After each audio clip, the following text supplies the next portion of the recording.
जी अस्सलाम वालेकुम रहमतुल्लाहि व बरकातुहू। हमारा मैंडेट चोरी हुआ है और मैंडेट चोरी से बड़ी कोई चोरी नहीं हो सकती इस मुहज़्ज़ब दुनिया में। 20 सीटें जीतने वाली पार्टी को इक़्तिदार दिया जा रहा है, 20 सीटें जीतने वाली पार्टी के हवाले पाकिस्तान किया जा रहा है। हमने सबसे ज़्यादा सीटें जीती, हमारे जीते हुए लोगों को हरवाया गया और अब हमारी ना सिर्फ कहीं कोई सुनवाई नहीं हो रही, ना सिर्फ अदलिया ने आंखें बंद करके रखी हुई हैं, बल्कि हमें मखसूस नशिस्तें ख़वातीन की और अक़लियतों की नशिस्तें नहीं मिल रही। मखसूस ख़वातीन और अक़लियती नशिस्तें नहीं मिल रही। सदर आरफ अलवी ने कौमी असम्बली का इजलास ना बुलाकर ठीक किया है, उन्हें ऐसे ही करना चाहिए था। और हम सिर्फ पीपल्स पार्टी, मुस्लिम लीग और MQM के साथ बात नहीं करेंगे, बाकी सारी जमातों से बात करेंगे और सारी जमातों को एक पॉइंट पर लाएंगे कि ये जो धांधला हुआ है, जो मैंडेट चोरी हुई है और इसमें और पार्टियों का भी मैंडेट चोरी हुआ है, आए मिलकर इसके खिलाफ एहतजाज करें। हम एक ग्रैंड अलायंस बनाने की कोशिश कर रहे हैं। शरीफ ख़ानदान का इस इलेक्शन में अवाम ने जनाजा निकाल दिया है, अब वो चोरी शुदा मैंडेट पर ओहदे ले रहे हैं।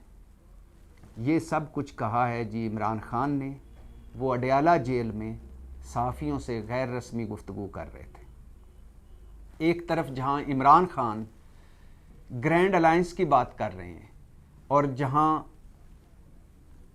अमेरिका, यूरोपीय यूनियन, बरतानिया, फाफन, कॉमनवेल्थ ऑब्जर्वर्स अपने अपने अंदाज में इस इलेक्शन को देख रहे हैं और जो धांधला हुआ उसको देख रहे हैं, जहां महमूद खान अचकज़ई, अख्तर मैंगल, एमल वली खान, सिराजुल हक से लेकर मुस्तफ़ा नवाज़ खोखर, पीपल्स पार्टी, मुस्लिम लीग नून का एक हलका और इसके अलावा सिवाय मुस्लिम लीग नून की आधी जमात के मरियम नवाज़ ग्रुप के, जहां सारे लोग इस धांधले के ख़िलाफ़ एहतजाज कर रहे हैं और अपने अपने तौर पर एहतजाज कर रहे हैं। जहां एक तरफ ये तमाशा लगा हुआ है, वहां दूसरी तरफ एक और सर्कस भी लगी हुई है और लग रहा है कि हमने इस मुल्क को तमाशा बना दिया है।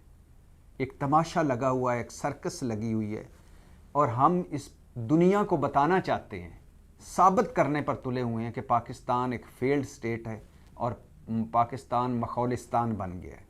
अल्लाह ना करे कभी मेरा मुल्क फेल्ड स्टेट हो, रोग स्टेट हो, लेकिन हमारे बड़े जो हैं वो इसी चक्कर में हैं कि दुनिया हमें जोकर के तौर पर ले, टॉम एंड जेरी के तौर पर ले, पिंक पैंथर के तौर पर ले और हमें फेल्ड स्टेट करार दे।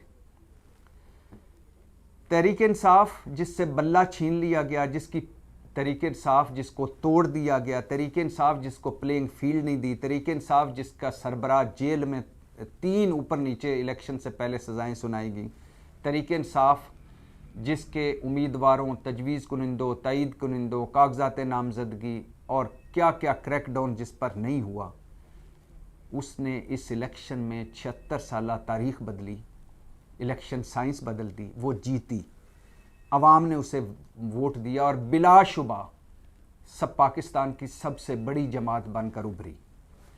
अब जब वो जीते तो उनको सुप्रीम कोर्ट फ़ाइज़ ईसा काजी बेंच की मेहरबानी और इलेक्शन कमीशन की मेहरबानी से, चूँकि एज बायसियत जमात उसे टेक्निकल नॉकआउट कर दिया गया था, तो उसे किसी जमात में शामिल होना था, वो तो सुन्नी इत्तेहाद कौंसिल में शामिल हुई और अब जब वो शामिल हुई तो आइन और इलेक्शन एक्ट कहता है कि एक सियासी पार्टी जो एक सिंबल पर इलेक्शन लड़े, उसमें जो लोग शामिल हों, जितने MNAs हों, जितने MPs हों, उन्हें उस हिसाब से मखसूस नशिस्तें ख़वातीन की और अक़लियती मिलनी चाहिए।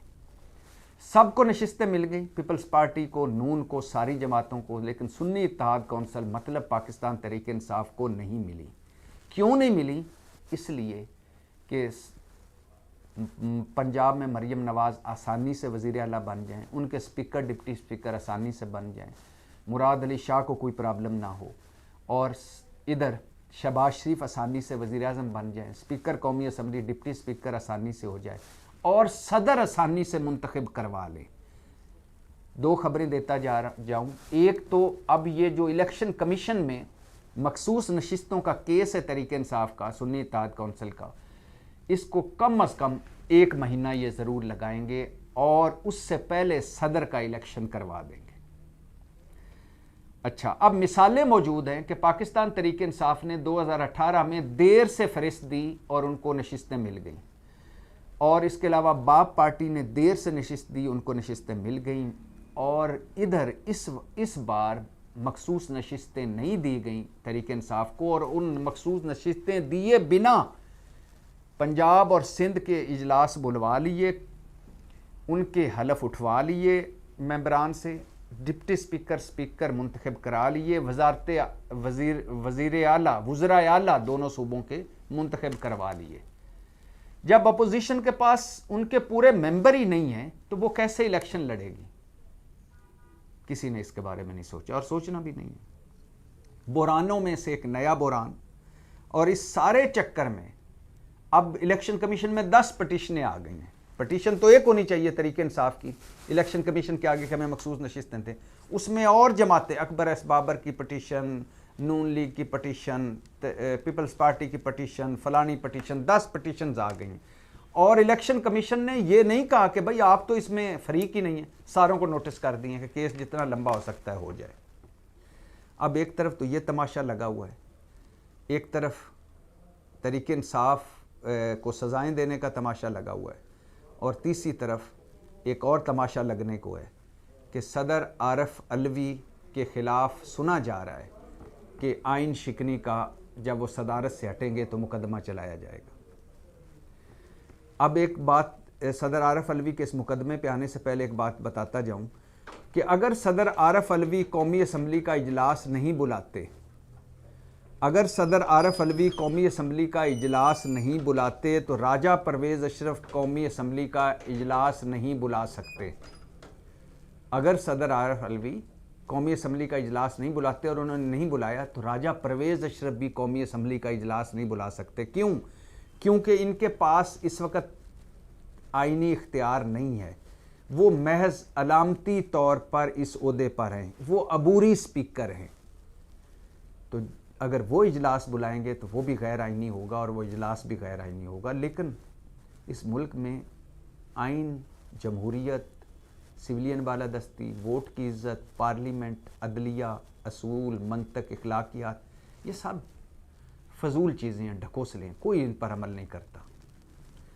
अच्छा, अब लग रहा है कि सदर आरिफ अलवी को सदारत के बाद बहुत उनकी मुश्किलात बढ़ने वाली हैं। कैसे कि जब वो सदर हैं तो उनको इस्तिस्ना हासिल है, उनके खिलाफ कोई केस नहीं हो सकता। लेकिन अब वो जब सदारत से हटेंगे, 9 मार्च को, ये भी ज़हनों में रहे कि 9 मार्च को सदारती इलेक्शन होने वाला है, ये सुना जा रहा है।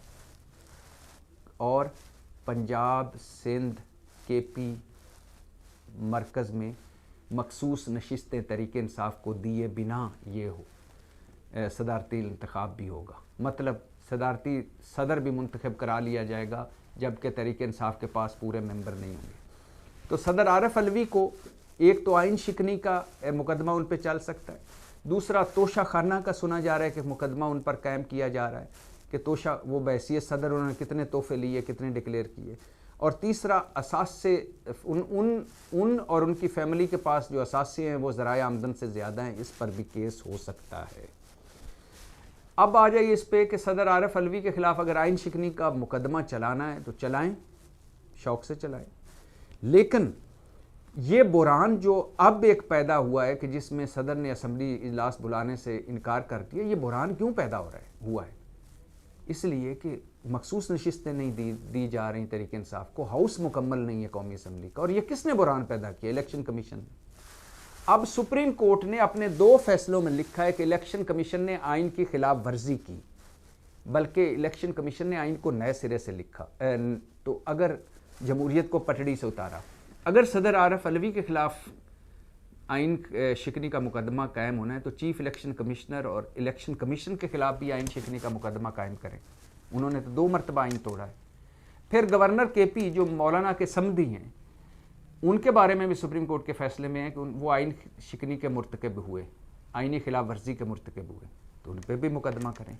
फिर शहबाज हुकूमत, पीडीएम हुकूमत इलेक्शन से भागी, उन्होंने सुप्रीम कोर्ट के फैसलों को रद्दी की टोकरी में फेंका, उन्होंने पार्लियामेंट को सुप्रीम कोर्ट से लड़ाया, उन्होंने जजेस के ख़िलाफ़ इंतहाई लो लेवल की मुनज़्ज़म मुहिम चलाई, उन्होंने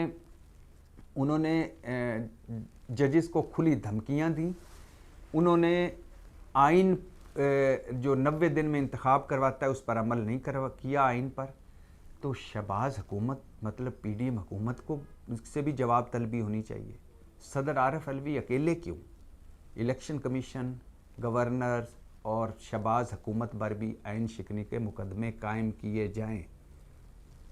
अगर उन पर उस वक्त मुकदमे कायम हो जाते, उनको उस वक्त तौहीन अदालत में बुला दिया जाता, सज़ाएँ मिल जाती शहबाज हुकूमत को, तो आगे आइन शिकनी ना होती। पाकिस्तान जिंदाबाद।